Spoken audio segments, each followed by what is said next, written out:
लोकसभा और राज्यसभा के इंडियन गठबंधन के 141 सांसदों को जो निलंबित किया गया था गैर कानूनी तरीके से, उस निलंबन के विरोध में आज पूरे भारत के अंदर जिला मुख्यालयों पे प्रजातंत्र बचाओ दिवस मनाया जा रहा है।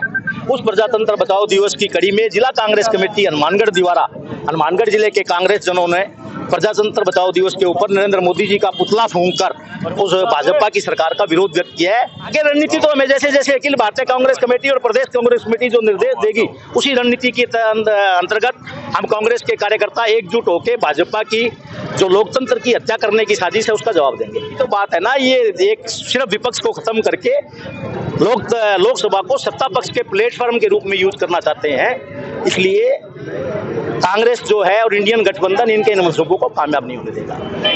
आज जिला कांग्रेस कमेटी के द्वारा एक सांकेतिक धरना प्रदर्शन किया गया था लोकतंत्र को बचाने के लिए, क्योंकि जिस प्रकार से लोकतंत्र की हत्या हो रही है, संविधान की हत्या हो रही है, वो बहुत ही चिंताजनक बात है।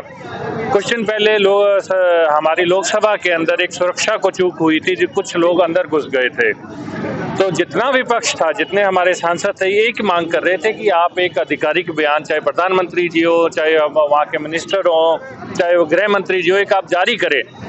उन्होंने आधिकारिक बयान तो जारी नहीं किया, लेकिन जो आवाज उठा रहे थे उन सब सांसदों को सस्पेंड कर दिया। कितनी बड़ी विडंबना है कि हम लोकतंत्र के मंदिर के अंदर आवाज उठा रहे हैं और लोकतंत्र के जो वहाँ पे चुने हुए प्रतिनिधि हैं उनको आप सस्पेंड कर रहे हो। तो ये सरासर लोकतंत्र की हत्या है, कि तानाशाही है।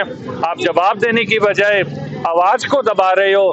तो ऐसी हमारे देश के अंदर पहले भी सरकारें रही हैं, लेकिन इतनी तानाशाही पहले कभी नहीं देखी गई थी। यह बहुत ही चिंतागत है हम सबको, पूरी जनता को, क्योंकि आगे लोकसभा के चुनाव आने वाले हैं।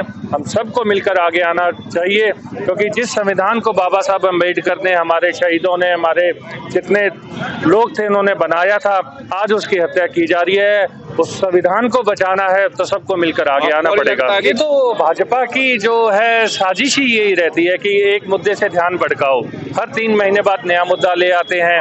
अब आप देखिए, अब यदि देश का उपराष्ट्रपति अपनी उसको जाति बता रहा है तो एक ध्यान भटकाने वाला ही मुद्दा है।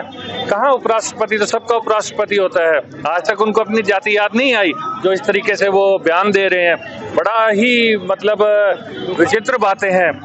यदि उनको अपनी जाति आ रही है तो कल हमारी पहलवान बहनों की जाति याद नहीं नजर आ रही थी। किस तरीके से देश के लिए जो गोल्ड लाने वाली बहन है, जिन्होंने भारत का नाम पूरे विश्व के पहलवानी के अंदर अपना नाम बनाया, उनको रोते हुए अपने जूतों को इस तरीके से रख के अपने कुश्ती से त्याग पत्र देना पड़ रहा है, कह रही थी मैं छोड़ रहा हूँ। तो उनकी जाति उनको नजर नहीं आई है। ये तो सब बातें हैं। भाजपा अपने तरफ से किसी भी एन केन पर केन अपने मुद्दों से ध्यान भटकाना चाहती है, लोकतंत्र की हत्या करना चाहती है और तानाशाही सरकार, 2 ही लोगों की सरकार चल रही है। यदि इतनी हिम्मत है भाजपा के अंदर, भाजपा के खुद के अंदर लोकतंत्र नहीं है। राजस्थान इसका उदाहरण है, देख लीजिए आप।